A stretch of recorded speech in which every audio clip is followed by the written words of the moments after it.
Beginning February 1st at airports nationwide, it might cost you an extra $45 to fly without a real ID.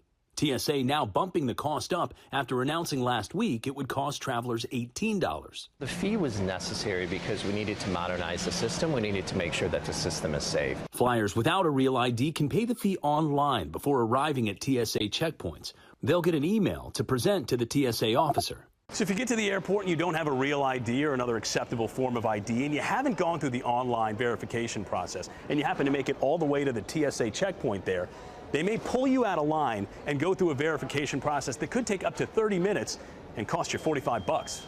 TSA officials say that fee covers the costs of modernizing the agency's identity verification program, which will be used to analyze a traveler's biographic or biometric information to verify their identity. But even then, it's not guaranteed they'll get through security. It's really all about security. It's really all about making sure that we have the safest system and making sure that we know who's processing through our airports and getting on board our flights.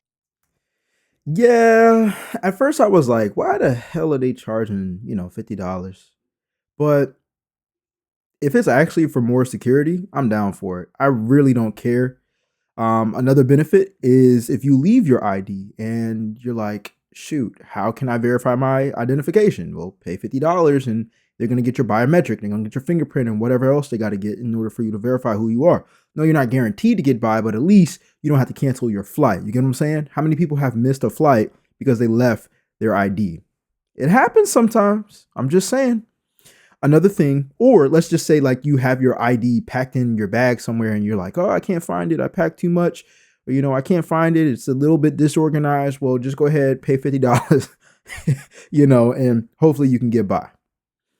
Save you the trouble. It's $50, but hey, more security, apparently. And, if you forget, you can go ahead and pay that $50, pay up.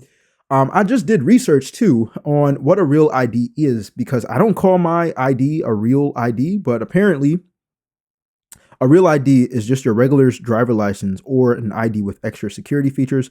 It looks almost the same, but has a star in the top corner and your design varies by state. So folks, bring your ID. You don't have to pay $50.